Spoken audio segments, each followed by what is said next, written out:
Bahkan dikatakan tidak ada makhluk di bumi, di darat, kecuali ada di laut.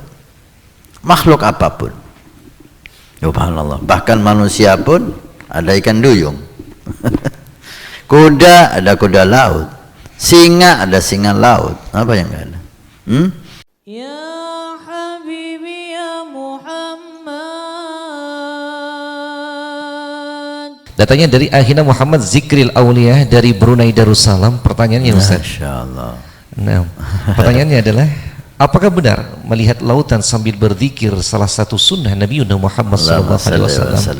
Brunei Darussalam. Saya pernah ingin ke Brunei itu. Sudah ada niat waktu itu dakwah di sana, tapi belum diizinkan oleh Allah. Mudah-mudahan Allah sampaikan kita ke semua dunia ini untuk dakwah ilallah.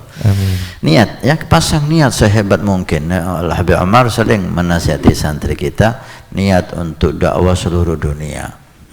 Teman kita sebagian bingung gimana caranya dakwah seluruh dunia ini, tapi subhanallah dengan media ini sampai suara saya ke Brunei Darussalam. Saya belum nyampe, suara saya nyampe duluan. Ala kulli hal, mudah-mudahan dipanjangkan umur sehat walafiat, diterima oleh Allah. Ada beberapa hal yang sunnah ketika kita memandangnya. Ketika kita melihat dapat pahala. Tentunya melihat dengan tafakkur, ya. Melihat dengan tafakkur. Kalau hanya melihat aja nggak ada apa-apa, nggak dapat apa-apa itu. Sahabat Nabi melihat Nabi, ada yang melihat Nabi jadi sahabat, ada melihat Nabi jadi terlaknat.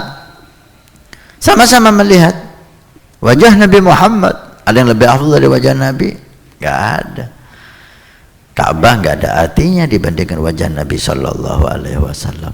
Allahumma salli wa sallim alaihi.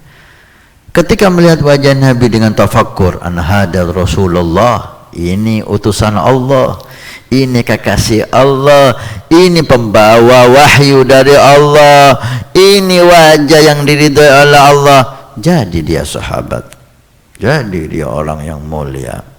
Tapi ketika melihat wajah Nabi dengan kehinaan, ini yatim Abi Thalib, ini orang pergi ke pasar, ini ngaku-ngaku Nabi, sama-sama melihat jadi Abu Jahal, jadi Abu Lahab, dilaknat oleh Allah. Tabbat yada Abi Lahab wa tab, dilaknat.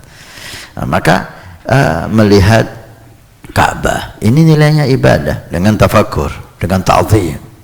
So, inilah rumah yang diridhai oleh Allah, ini rumah pertama di dunia ini, ini rumah yang dijadikan simbol kebesaran Allah. Menghadap sini kita dalam sholat, melihat orang tua kita.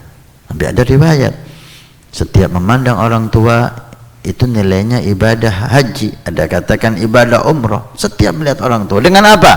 Dengan cinta, dengan ihtiram. Juga melihat laut, nilainya ibadah. Tentu dengan tafakkur, subhanallah yang menciptakan lautan sehebat ini, subhanallah yang menciptakan makhluk di dalam laut yang sehebat ini. Bahkan dikatakan tidak ada makhluk di bumi, di darat, kecuali ada di laut.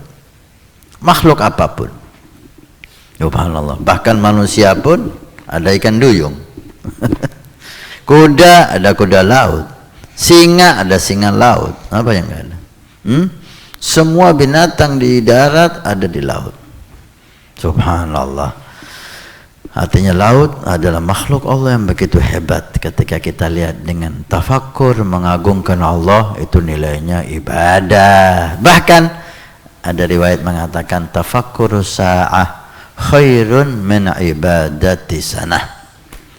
Tafakkur sesaat, melihat laut dengan keindahan Allah, kehebatan Allah, kemahasuci Allah, itu lebih afdal daripada ibadah 1 tahun. Nah, alhamdulillah. Maka silahkan Anda pergi ke laut, silahkan Anda pergi ke pantai, tapi gunakan itu untuk ibadah. Subhanallah, ya. Saya ini kalau udah ke laut itu, lihat laut itu subhanallah terasa nikmat pikiran dan hati ini. lain memang ya. Lain ya, kepada kita barengi tafakur, kita barengi dengan zikir kepada Allah Subhanahu wa taala. Ya khair. Insyaallah. Nabi bersabda, "Man bana masjidan banallahu baitan fil jannah." Siapa yang ikut membangun masjid, maka Allah akan membangunkan rumah di surga. Pondok Pesantren Nurul Iman akan membangun masjid 2 lantai plus aula, maka kami mengajak untuk kita dan Anda mendapatkan rumah di surga. Kami membutuhkan 2.000 orang per orang, 100.000 per bulan selama 1 tahun. Silahkan Anda daftarkan diri Anda atau almarhum dari orang tua keluarga Anda yang sudah meninggal, atau Anda niatkan untuk putra Anda supaya menjadi putra yang saleh salehah. InsyaAllah dengan masjid di Pondok Pesantren Nurul Iman yang insyaAllah makmur dengan sholat, qiyamul lail, zikir, majlis ta'lim, belajar agama Allah. Setiap kalimat, setiap bismillah, setiap ilmu Anda dapat pahala, setiap rakaat Anda dapat pahala. Hani'an lana wa hani'an lakum kalau kita punya rumah di surga Allah. Mudah-mudahan Allah mencatat kita sebagai hamba yang punya rumah di surga.